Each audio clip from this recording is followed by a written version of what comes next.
The Patchwork Girl of Oz. Chapter 12. The Giant Porcupine. Next morning they started out bright and early to follow the road of yellow bricks toward the Emerald City. The little Munchkin boy was beginning to feel tired from the long walk, and he had a great many things to think of and consider besides the events of the journey.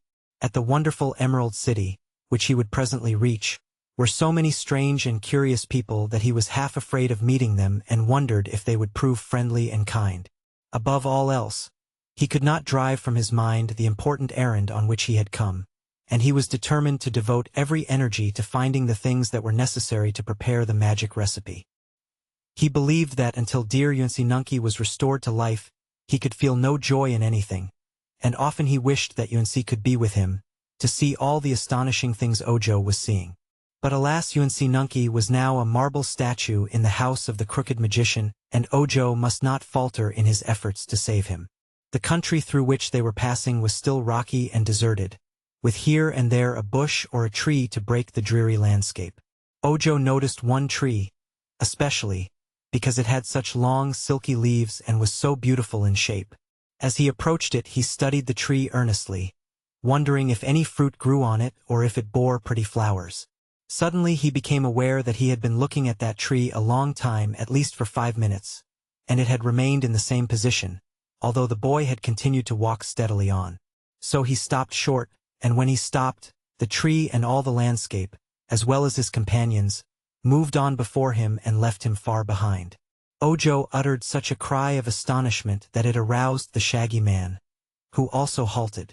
The others then stopped too and walked back to the boy. "What's wrong?" asked the Shaggy Man.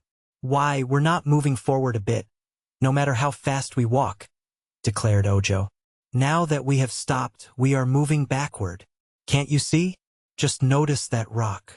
Scraps looked down at her feet and said, "The yellow bricks are not moving." "But the whole road is," answered Ojo. "True. Quite true," agreed the Shaggy Man. "I know all about the tricks of this road, but I have been thinking of something else and didn't realize where we were. It will carry us back to where we started from," predicted Ojo, beginning to be nervous. "No," replied the Shaggy Man. "It won't do that, for I know a trick to beat this tricky road. I've traveled this way before, Turn around, all of you, and walk backward." "What good will that do?" asked the cat. "You'll find out if you obey me," said the Shaggy Man. So they all turned their backs to the direction in which they wished to go and began walking backward. In an instant Ojo noticed they were gaining ground, and as they proceeded in this curious way they soon passed the tree which had first attracted his attention to their difficulty. "How long must we keep this up, Shags?" asked Scraps, who was constantly tripping and tumbling down, only to get up again with a laugh at her mishap. "Just a little way farther," replied the Shaggy Man. A few minutes later he called to them to turn about quickly and step forward, and as they obeyed the order they found themselves treading solid ground. "That task is well over," observed the Shaggy Man. "It's a little tiresome to walk backward, but that is the only way to pass this part of the road, which has a trick of sliding back and carrying with it anyone who is walking upon it." With new courage and energy they now trudged forward and after a time came to a place where the road cut through a low hill, leaving high banks on either side of it. They were traveling along this cut, talking together, when the Shaggy Man seized Scraps with one arm and Ojo with another and shouted, "Stop! What's wrong now?" asked the Patchwork Girl. "See there," answered the Shaggy Man, pointing with his finger. Directly in the center of the road lay a motionless object that bristled all over with sharp quills, which resembled arrows. The body was as big as a 10-bushel basket, but the projecting quills made it appear to be 4 times bigger. "Well, what of it?" asked Scraps. "That is Chiss, who causes a lot of trouble along this road," was the reply. "Chiss? What is Chiss?" "I think it is merely an overgrown porcupine, but here in Oz they consider Chiss an evil spirit. He's different from a regular porcupine, because he can throw his quills in any direction, which an American porcupine cannot do. That's what makes old Chiss so dangerous. If we get too near, he'll fire those quills at us and hurt us badly." "Then we will be foolish to get too near," said Scraps. "I'm not afraid," declared the Woozy. The chiss is cowardly, I'm sure, and if it ever heard my awful, terrible, frightful growl, it would be scared stiff. Oh, can you growl? Asked the Shaggy Man. That is the only ferocious thing about me, asserted the Woozy with evident pride. My growl makes an earthquake blush and the thunder ashamed of itself. If I growled at that creature you call Chiss, it would immediately think the world had cracked in two and bumped against the sun and moon, and that would cause the monster to run as far and as fast as its legs could carry it. In that case, said the Shaggy Man, you are now able to do us all a great favor. Please growl. But you forget, returned the Woozy. My tremendous growl would also frighten you, and if you happen to have heart disease you might expire. True, but we must take that risk, decided the Shaggy Man bravely. Being warned of what is to occur, we must try to bear the terrific noise of your growl. But Chiss won't expect it, and it will scare him away. The Woozy hesitated. I'm fond of you all, and I hate to shock you, it said. Never mind, said Ojo. You may be made deaf. If so, we will forgive you. Very well then, said the Woozy in a determined voice, and advanced a few steps toward the giant porcupine. Pausing to look back, it asked, Already, they answered. Then cover up your ears and brace yourselves firmly. Now, then look out. The Woozy turned toward Chiss, opened wide its mouth and said, Queek. Go ahead and growl, said Scraps.